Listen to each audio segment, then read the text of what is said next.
My name's Myra Ostacchini. I've just finished Glasgow School of Art and I was doing fine art degree.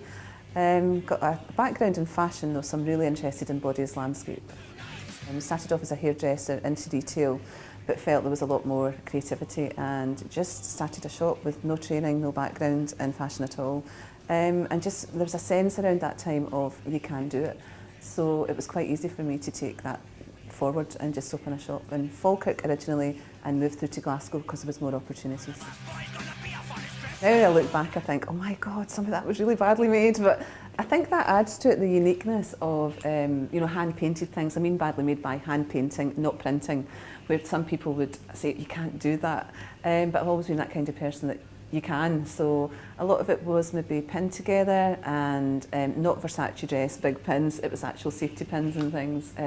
Using really unique things like something you would have in a keyring, but attaching dresses together and pieces of dresses together and looking at taking the function out of things to create these garments that were not wearable but were.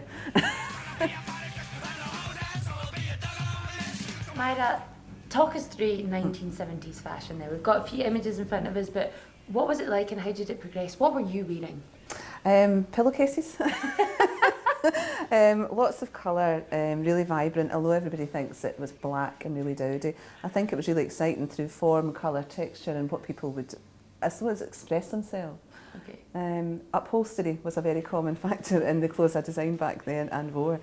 And I think it was taking the function out of a lot of things and then reforming them into fashion.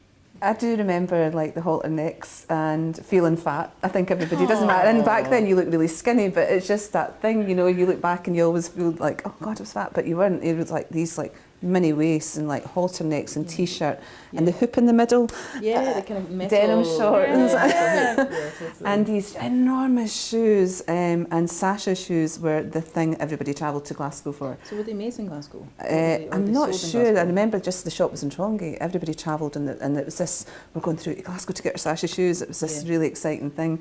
But many a broken ankle reported in the newspaper. I'd say Glasgow was probably the key area in Scotland for underground, you know, and the really gritty ideas base. It always has been, you know, before punk, everything, it was go to Glasgow. I lived in Falkirk between Edinburgh and Glasgow, and sorry to say it, Glasgow was my favourite. There's always that really friendly rival. I think the progression from punk, it never leaves you, you know, that rawness and that creativity, and still wanting more out of fabric, still wanting more out of what you make, and not just putting up with that will do and mass produced and manufactured.